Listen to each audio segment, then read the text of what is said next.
Right to be Read podcast, episode number 29. Interview with John Paul Aguiar. You are listening to the Right to be Read podcast, and this is your host, Ani Alexander. Hello, everyone, and welcome to the Right to be Read podcast. That's the podcast that inspires and encourages writers. I'm your host, Ani Alexander, and I'm really happy that you're listening to the show. Before we start, I'm really excited to tell that I finally redesigned my website. Now it looks much better, and it reflects my personality, I think. So you're more than welcome to check it out at www.anialexander.com. So now we'll start our show. I'm having an interview with John Paul Aguiar. He's the founder of the Money Dummy blog. He's also an internet entrepreneur, social media consultant, and experienced online marketer. John Paul was number 6 on Forbes magazine Top 50 Social Media Influencers list for 2013. His blog has around 110,000 followers, and he also has 140,000 followers on Twitter. So, hello, John Paul, and thank you very much for coming over to my show. Hello, and thank you for having me. Well, I was really impressed about the short time frame within which you kind of managed to succeed and have such a large audience. Can you briefly just, tell us your story, how you started and how did you get there? Okay, yeah, I've been working online for about 10 years. I had a multi-level marketing business, and then I also sold stuff on eBay. And then I had some success with that, so I decided to start a blog where I can tell people the things I was doing online to help them make money. And that I probably started the blog about 5 years ago. I've probably been using it on a regular basis for about 4 years. That's how I started the blog, and the goal, like I said, was to share the stuff I was doing that worked and that didn't work. And the blog has grown since that. Now we cover, we help people with how to use a blog and turn it into a business that actually makes you money. Also, we teach people how to use social media to drive traffic and build relationships and make sales and things like that. And my main focus as far as social media was with Twitter in the beginning, because it was something I learned pretty quickly and it was free. So in the beginning, I had no money for marketing and stuff like that. And that's where I went. I went to Twitter because it was free, and I learned how to use it really well. And that helped build my blog and my audience really well. Okay, so you drove your traffic mainly by using Twitter, is that right? In the beginning, I used, back in the day, I used MySpace and all the other ones, and Facebook and the ones that were around back then. But Twitter was my main focus because for me, it was easy to use, and it's easy to get results from if you do just a few things correctly.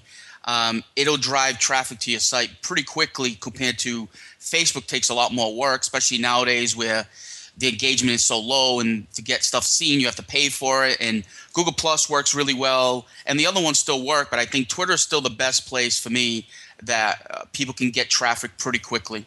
Oh, it's very interesting you say that, because many people I meet who don't use Twitter, when I am asking why, they say, well, it's complicated, it's difficult to use, and you just stated the opposite. So can you briefly explain why is it easy, and how to make those people who are a bit confused with Twitter get a bit familiar with how it works? Yeah, the nice thing about Twitter is it's not hard to use, but it does take work. If you do a few basic simple things, Twitter will bring you really nice results, but it takes work. That's the problem. That's why a lot of people don't get results with Twitter, is because they think they can pop in, tweet a couple things, and then they're gone for the day, and then they wonder why Twitter doesn't work for them. It's because Twitter just takes more time. You don't have to be there 20 hours a day, but at the same time, you want to make it look like you're there all day. Like, I only go on Twitter. If I add up all the time that I go on Twitter every day, it's probably maybe 2 hours, 3 hours at the most. But if you looked at my stream, you would think I'm on Twitter 15 hours a day. That's the beauty of Twitter. You don't physically have to be there all the time. You just want to be there enough where you get seen, you share great stuff, and people get used to seeing you, because then once they get used to seeing you and they like the stuff you share, they'll look for you more. And the more they look for you, the more they'll see you, the more they'll see your stuff, the more they'll tweet it, the more other people will see you. Twitter just takes honestly, Twitter, to be successful with Twitter and do really well, is you have to be active. You have to be there. You have to be there at least, a little bit in the morning, a little bit in the afternoon, a little bit at night, so you get the best chance to get in front of everybody and not just the people who use Twitter in the morning. Mm-hmm. And when you're there, you want to be active. You want to share great content. You want to share content from you, but you want to share other people's content. And you want that content to be targeted to what you do. If you're a fiction author and you're a self-published fiction author, then you want to stick to mainly things that fit fiction, that fit being an author, that fit being a self-published author.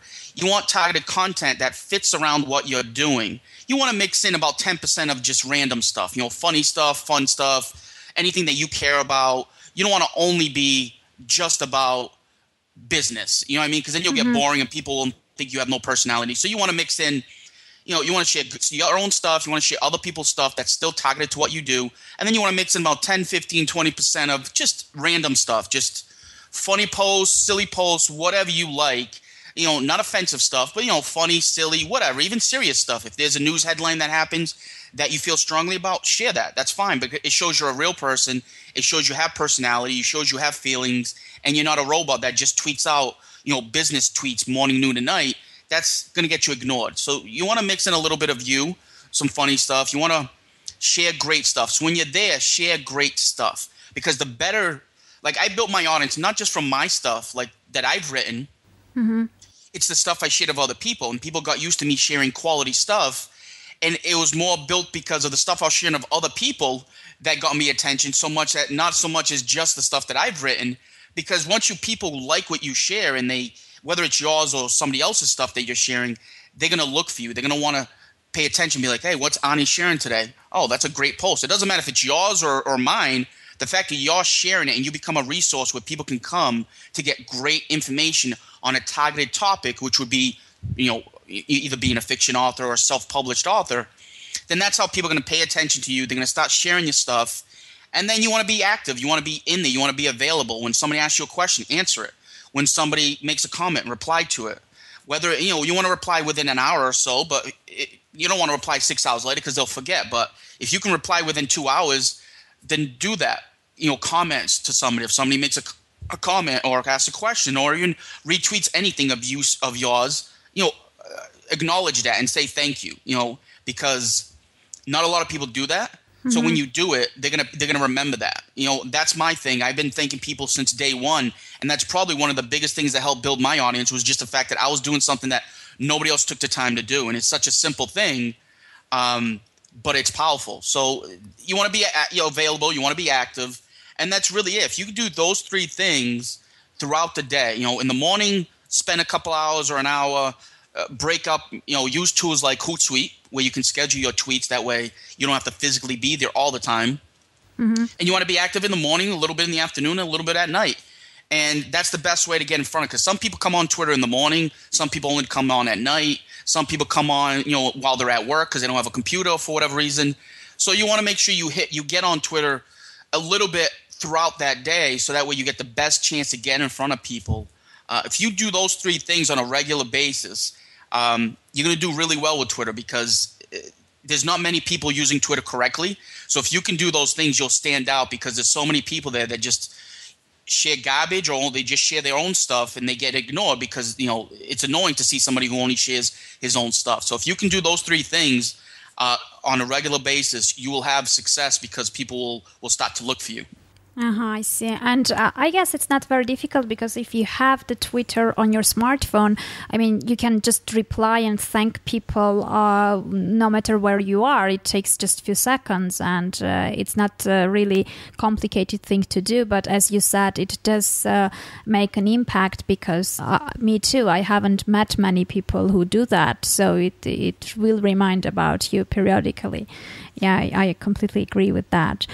So it's apparently, I don't know, when I was getting used to Twitter, the first 2 days were a bit weird, but actually it looks more complicated than it really is. At least that's what my impression was, because you end up understanding the basic things, and then you start finding your way through it, and you get your style and your way of doing things. So those three main things are very important. We should remember those. And what about, I don't know, how should someone find the audience or the people on Twitter he should interact with, which are from their interest group? Let's say someone is a writer and he wants to get in touch, to get connected with writers. Are there any ways like hashtags or lists or anything they can kind of get already filtered information about users who they are interested about? Yeah, there's many ways you can find people that are in the niche or the topic that you cover. So if you're a self-published author, you can do a search just on the Twitter search for self-published authors, and you'll get a huge list of people that you can follow. You will find some lists that people have already made, and you can follow hashtags. Hashtags, if you follow, find hashtags that fit self-publishing, then you'll find people that comment and share things with that hashtag. Then you have a good chance that those people are interested in self-publishing. The nice thing about Twitter is you can, actively find people and follow them and build your community. You don't have to. With Facebook, you can't really do that. So that's why it's hard to get success with Facebook, because to get new followers on Facebook, it's very complicated. With Twitter, it's very easy. The simplest way is find an author, a self-published author that has a large following, number one. Number two, has an active following where that person's actually getting tweets, and make sure they're targeted, and then go to that person's followers and follow them. Every couple days, follow 100 of them. What will happen is you follow 100, chances are you're going to get about 50 of those people will follow you back. Mm-hmm. Now that's 50 new people that are following you that are ready to see any messages that you put out. And if you do that 2-3 times a week over the next few months, soon you'll have thousands of followers that are targeted because they're interested in self-publishing, and they're active because you've seen them active in this other person's quote stream. So that's a great way to get in front of people. But there's many ways. If you're looking for followers, you can do that. If you're looking for people to find great content to share, you can use the Twitter search. Again, you can use the hashtags. But there's so many ways. So use a little bit of everything. But I think the best way to gain followers, unless you're just looking for information, but if you're looking to gain new followers, then it's just a matter of finding somebody you respect that's in self-publishing, that has a nice following, that has an active community, then follow their people. Because if those people are following him or her, then they're interested in self-publishing. So you already know that person is targeted. So in some way, somehow, they're interested in self-publishing. Now, they may not be interested in being a self-published author. Maybe they have a different interest, but that's okay. As long as they have an interest in self-publishing, that's a person that will follow you. And since that person has an interest in self-publishing, when you tweet stuff about self-publishing, those people are going to share it because obviously they have an interest in that. So that's the easiest and simplest way to gain a following that's targeted to what you do, just using some really simple stuff. You don't have to go crazy with tools and get overcomplicated. You can do really well just keeping it very simple as far as, like I said, just using the Twitter search, looking for lists and hashtags, and you'll have more than enough people that you can use to build a community with. Mm-hmm, I see. Well, it was actually interesting. I guess this is what some or most of my followers did, was because when I was a complete beginner with Twitter, I didn't do much. I just set up my profile and in the description I wrote that I was an author. And it happened so that most of my followers were authors also. Mm-hmm. So I ended up having targeted followership without doing anything. So it was like the authors who were trying to connect or follow other authors, and it happened by itself. Now I'm doing it myself, and I'm already building the audience based on what I would like to have as an end result. But it was very interesting to realize the trend that it kind of happened by itself, and I immediately could see who the majority of my followers were. which was very interesting. So apparently what you put in your profile description has a major impact on what happens next. So what would you advise in that case? When you set up your profile, you put your cover picture and you put your profile picture, what would you suggest in terms of branding, in terms of what kind of description to use and to get the better image, let's say?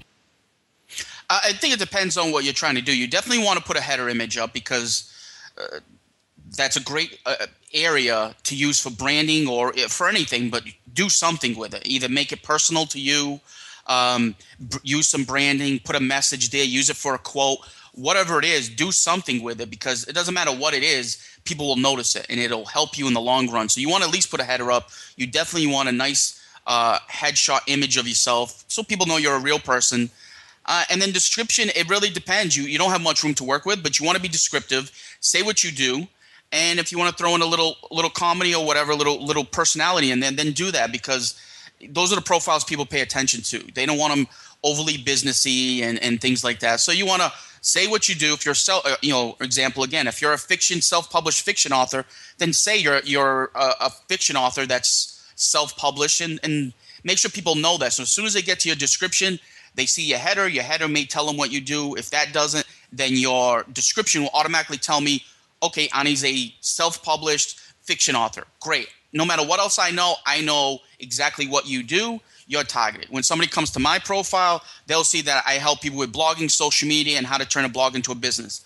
That's all they need to know. No matter what else they need to know, that right there tells them what John does. So you want to make sure your description, your little profile describes what you do or what you're there for. Mm-hmm. If you want to throw in some personality and something funny, that's fine. Or something personal, whatever, makes you look like a real person, great. Want to make sure you have a URL to your blog or to your website so people can find you. Don't send them to Facebook. Don't send them anywhere else because the goal is to bring people back to your website, not to send them from Twitter to go to Facebook. That makes no sense. Mm-hmm. So make sure you have an actual website URL and you get a nice backlink on top of it, which is great for SEO for your website. So make sure you have a nice little profile, you have a nice image, a nice header image, and you have and you add in your URL so people can have something to click. If they want to learn more about you, they can click that, go to your website, preferably send them directly to your About Me page. So that way, as soon as they get on your website, they're already on a page to learn more about you, and that's the goal. So you can do that. You can either add the About Me page or just a generic homepage URL to your website. That's fine too. But if you want to make them more personal, send them directly to your About Me page, and that's all you need. So that way, a person sees you. Okay, great. They see an image. It's a real person. They see your quote or your header. Wow, that's really nice. I like that. They see your profile. Oh, okay, I know what Ani does. Great. I'm going to follow her because you know what? I want to be a self-published author too. I'm following Ani because she has everything I look for. She has a nice stream, a busy stream, an active stream. She has a nice header. She has a nice, real pretty headshot. She has a nice description profile. These are the things that people look at before they decide to follow you. So if you have all these things in place, when it comes time for people to come to your page and follow you, you have a much better chance that person is going to say, I'm following Ani because everything I see is exactly what I'm here for too. Mm-hmm. I see. Well, since you said that we should drive the traffic from our Twitter profile to our blog, let's get back to the blog. And let's see, maybe you can explain why, because I'm surprised that there are still many authors who don't have blogs or even websites. Can you explain the high importance of having one these days? Yeah, it doesn't matter what you do online. You have to have a blog. You can have a website too. Blogs work easier. They're easy to use. Have a WordPress blog. It doesn't cost much to set one up. And the goal of everything today is you need content to get people's attention. You need to share content that you've either written, you've taken pictures, whatever content. That could be an image, could be a video, could be a blog post. It could be anything. But that's how you're going to get people's attention. People won't listen to you if you constantly talk about your new book. Mm-hmm. But they will listen to you if you take bits and pieces from that book and write a blog post about it and get people to come to your blog to read that blog post. And then at the end of the blog post, say, hey, by the way, this is a piece from my new book. If you want to learn more, click here. They're going to go read your book. That's going to work a lot better than you constantly tweeting, hey, here's a new, I just wrote a new book. Oh, hey, my new book. They're going to ignore you at some point. So the only other way to get people's attention is with content. And the only way to do that is to have a blog where you put that content. Again, whether it's a blog post or a video, whatever you feel comfortable doing, you need to have a blog that you maintain and control, because if you don't have a website or even a blog, then people won't buy your stuff, because most people don't buy things on their first time seeing it. So if you drive people back to your website and you have a link where you have your book for sale, they may not buy it the first time they visit, but maybe the third, fourth time they come back, they may say, you know what, I'm going to go buy Ani's book because I've been reading her blog posts for a couple weeks and I'm really interested. I'm going to buy her book. I love her blog posts. I love her videos. I'm going to buy her book. That's how you use social media and content marketing to make sales. It's very hard to make sales by just tweeting, hey, here's my new book, go buy it. You may make a sale or two here and there over a few weeks, but in the long run, you won't make any sales that matter. And the only other way to make those sales is you have to give first, which is give content, prove you know what you're talking about. And a great way to do that as a self-published author is take maybe a chapter or something, bits and pieces from your book, and then cut it down really small and take the most important bits of that and make a blog post about it.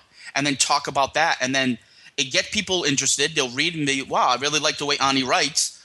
I'm going to go read her book. I'm going to go buy her book because I've read a couple of her blog posts about this book and I really like it. I'm going to go buy the book. You're not asking them to buy it. You're not forcing it in their face. You're just sharing great content and they're enjoying that content. And that content's what's going to get them to buy your book or get on your email list where then they'll buy your book later on. So that's your goal. And that's why you need to have a blog. You need to have consistently come up with new content. And you can do that with video if you just put video on YouTube, and that's fine. And you can do that.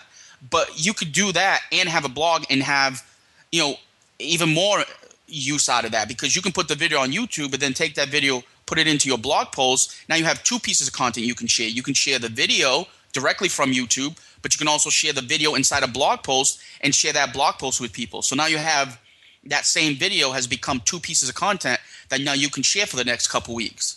So that's the power of having a blog. And the blog, you control that. You don't control Twitter. We don't control social media, Facebook, any of those places, but we control my blog. I control what you see on my blog. Mm-hmm. So if I'm trying to sell something or try to get you on my email list or trying to get you to do something, the place to do that is on my website. And as a self-published author, a blog is the best place to go, because if you want people to like your writing and believe in your writing enough to buy your book, then why don't you have a blog showing off your writing style and your technique and your abilities? Because as an author, that's the best place you can show off, is writing blog posts for free.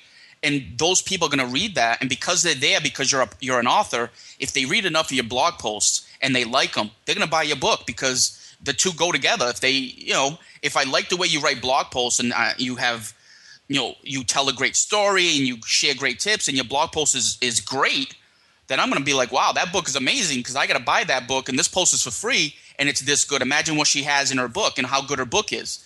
So it makes no sense to not have a blog as an author. Whether you're a published author, a self-published author, even a wannabe author, you have to have a blog, because that's the best place you have for free to show off what you're trying to do, which is, write books. Okay, yeah, I completely understand what you mean. And that's most probably the best place also where you can engage with your readers and get into dialogues, because not necessarily it can happen through Twitter or Facebook, or, it's better to drive them to your blog and then have the engagement and more deeper and more serious relationship with them in your venue, let's say, yeah? Yeah, you want to treat your blog almost like if you're having your dinner party at home, right? You invite all your friends to come to your home, to your dinner party. You control the dinner party. You control what you feed them. You control what entertainment they see. You control what time they leave. You control everything. You have full control. They see what you want them to see. They come in, you want them to see a pretty kitchen, have your party in the kitchen. They see the kitchen all day. So that's how you want to treat your blog. Is your living room. You use social media, use Twitter, Facebook, all those social sites as places where you're inviting people. Come back to my blog where you're going to see more about me. Once they're on your blog, then that's, like you said, that's where you control everything. That's where you build the relationships. That's where people will comment. You reply to those comments. You build that engagement. You get them on your email list and continue that engagement through email, which you control again. Again, you don't control social media. So you have to use social media to the best you can. But at some point, your goal is not to be on social media all the time and just waste your time. Your goal at some point with all the social media sites is get those people from liking you on tweeting you on Twitter and Facebook and Google Plus and everywhere, and then having them visit your website so that way they like what they see. They'll come back over and over again. Whether they see you on Twitter again or not, it doesn't matter. They now like your blog. They now bookmarked your blog. They're going to visit it on a regular basis. They've now become a subscriber to your email list. So they'll see every new blog post you share, whether they see it on social media or not, because they're going to get it directly in their email. They come back to your blog, build that relationship by in the comments, replying to people. And this is going to show that, number one, you're a great writer. You're showing off your talents. Number two, you're a real person. Number three, it shows off your personality, and that's what people are going to like. And once people connect with you like that through comments or through email, whatever it is on your blog, they're going to buy anything you sell them because they like you. They like what you do. They like your writing style. So you can come out with 10 books. They'll buy all 10 of them over the next couple of years because you already have that friendship, that relationship. Number one. Number two, you've already proved that you're good at what you do, and that basically pre-sells them on any book you come out with in the future. I see. And since you mentioned wasting time, there are many writers who are not doing it full time, apparently. So they have this full-time job, which most probably they don't like that much, but they write in their spare time. And some argue that, blogging takes time as well on top of what they already do. So is there any minimum amount, any way to find out what is the minimum amount frequency that the blog should be updated to stay effective? Yeah, it just depends on your readers. On a new blog, you want to do at least 2 good quality posts a week, because that'll keep people coming back on a regular basis. You don't need to do any more than that. I think 2 quality blog posts a week is more than enough. If you do 1 a week, that's better than nothing. Okay, you want to do more than 1 a week, but if that's all you can do, and then make sure that 1 blog post is amazing. Make sure it's detailed, it's thorough, it's helpful, it's amazing, because that's the only blog post you have that week to bring people back to your blog. So if you can do 2 a week, then you can do really well with 2 blog posts a week. But if you can't, 1 blog post a week is still better than nothing. Okay, you need to. The point is, you want to have content. Number one, it's content you now share on social media. Again, your invitation to your party, to your dinner party, your blog posts are invitations. So every blog post you do is a new invitation. So the more you do per month, the more chance you have of people coming to your party. So that's how you want to look at it. If you do 1 a month, you've only sent out 1 invitation. Chances are you're not going to get a lot of people. But if you do 10, 15 blog posts a month, that's 15 invitations going out. You have a better chance of driving more people back to your blog to come to your quote, your dinner party. So you want to treat every blog post like that, like an invitation, like a mini sales page, meaning the better it is, especially as an author. This is specifically for authors. If you're an author, then what people care about is your writing. So then your blog posts have to be amazing, because you have to look at them as these are mini little sales pages. Because if I'm going to buy your book, number one, I want to know if you even can write. And the best way to show me that without talking about saying how great you are, which never works, show how great you are. Your blog posts are how you show how great you are as a writer. If your blog posts are amazing, then that person, they have no question. Then the only question about buying a book now is, can I afford it?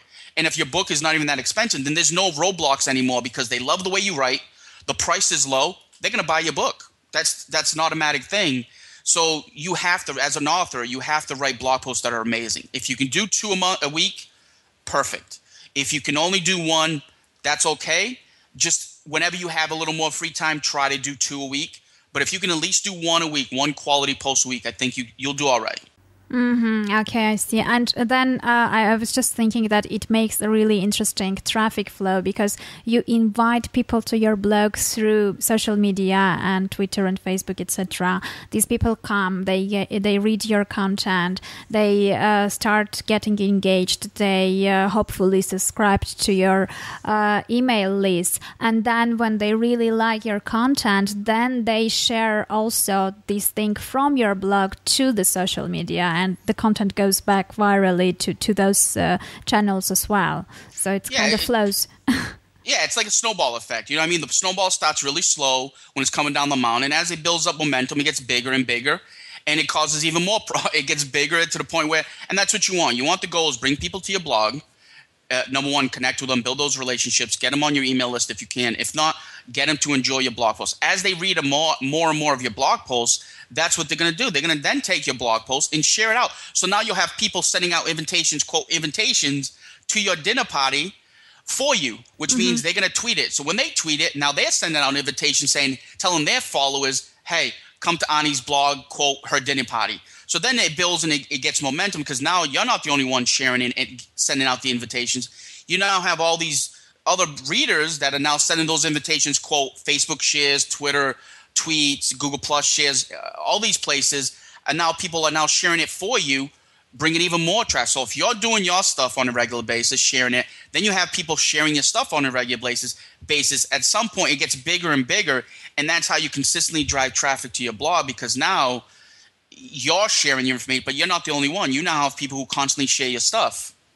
Yeah. So that's what you want, and that's the goal. And that doesn't happen overnight, obviously. That takes a little bit of time, but if you do things correctly, if you focus on Twitter and manage Twitter correctly, you manage social media correctly, and then your goal and focus is bring those people back to your blog, and you manage your blog correctly with 1 to 2 blog posts a week, shared correctly on Twitter and on social media, then it just becomes a nice circle because you share stuff, you put it out, it brings people back, those people read it, they share it, it brings more people back. And it just becomes a consistent cycle week after week. And if you do that consistently, within a few months, you'll have a nice following on your blog where you're making sales. You're making sales of your new book. You have an audience for your next book. Do you know what I mean? Exactly. Okay, let's just go, before we wrap up, let's just go to the very beginning. So let's say someone just started writing a book. So apparently one of the musts, as we agreed, is to set up a blog. And while he's still writing a book, start writing in his blog as well. So he builds the audience before the book is ready even, so he doesn't waste time. And then we have this huge amount of different social media channels besides Twitter, because I presume you will suggest Twitter as the main one. Which are the must social media channels that he should use for the very beginning? I think for authors or self-published authors, I think you want to be on Twitter just because the results will be quick. You want to be on Facebook. As much as I'm not a huge fan of Facebook, but I know they made some changes a couple days ago, so I think engagement is going to go up a little bit. So I think it's going to help people get their posts seen a little more. They just made a new update to their terms of service where it's a good thing, finally. It's an actual good update instead of a negative. So Facebook, you want to be on Facebook, and you want to be on Google+, just because Google+, again, is like Twitter. You can actively grow your following. You can get very targeted people on Google+. And I see a lot of authors on Google+, so it's a good place for that. You want to be on Pinterest, obviously, because if you share images with your blog or images with your book, your book covers and things like that, then you want to be on Pinterest a little bit. Not a huge amount of focus on Pinterest, but you want to be there enough to give it a little focus and get out of there. Instagram, same thing. You want to pop in, do a little focus because you are an author and maybe something visual, you have a book. But I think at YouTube, if you're comfortable in front of video, then get on YouTube, definitely. So I would put most of my focus maybe into Twitter, Facebook, and Google+, and then YouTube, Pinterest, and Instagram. Not a huge focus, but you want to make sure you're there. You have to be everywhere, but you don't have to be everywhere equally. Yeah, I see. And on Facebook, what would you suggest if someone is an author? Should he have an author page or set up a group where he can engage into dialogues with the readers? You could do both. Facebook, I would have a personal page and a fan page just for my blog or for that. Have a personal, regular Facebook profile page and have both. And if you want to do a group and you have the time, because groups take time to manage. If you want to run a group, you can do that instead. If you want to just find groups that are in about self-publishing, you want to be a member of those groups and share your content there and join the discussion, that would probably be easier. Because managing groups can take a lot of work. Because what happens is then you got to deal with spam and it's kind of a headache. But if you have the free time, then yes, make a group. But if you don't, I would rather you go in and find groups that are already made. Just become a member, jump into the conversation. Every time you have a new blog post, share it on there because that's going to drive traffic back to your blog. and it's going to help you build relationships, and you're going to build friendships in that group.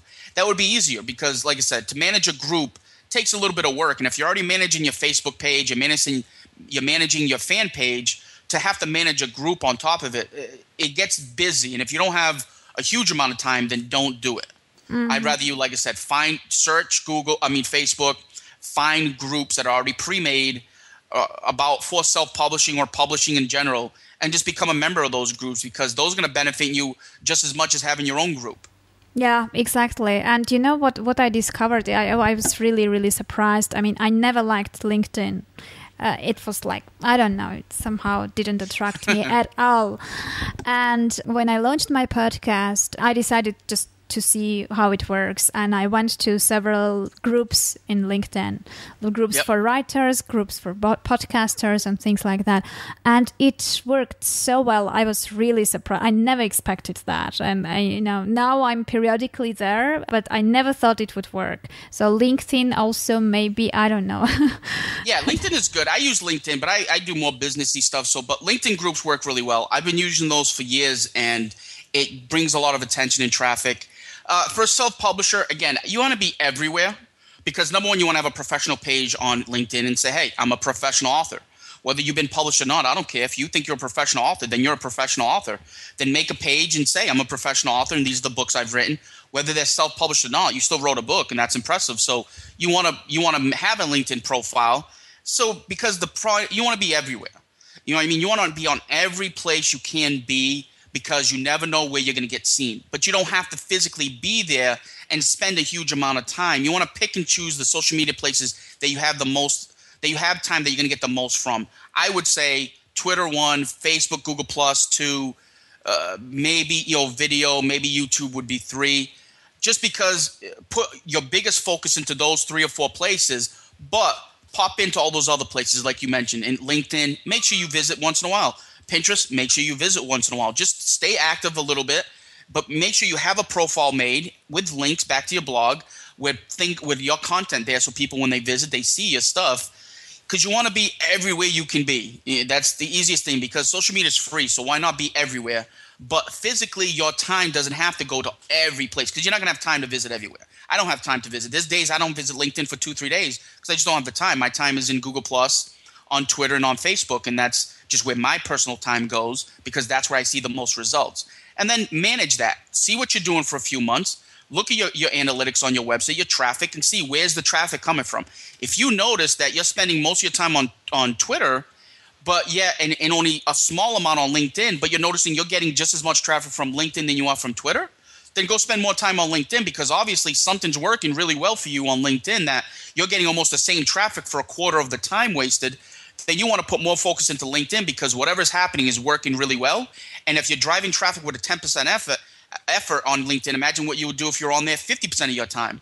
You would drive even more traffic. So, work all the systems, find the ones that you feel fit you the best and that you like the best, that fit your schedule, and then monitor it. Check, not every day, not every week, but every couple months, look at your traffic, go to your website and see, hey, who's bringing you the most traffic? Whatever's bringing you the most traffic, keep doing it. If you're not even using it that much and it's still bringing you traffic, put more focus into that, because you're going to get even more traffic from it.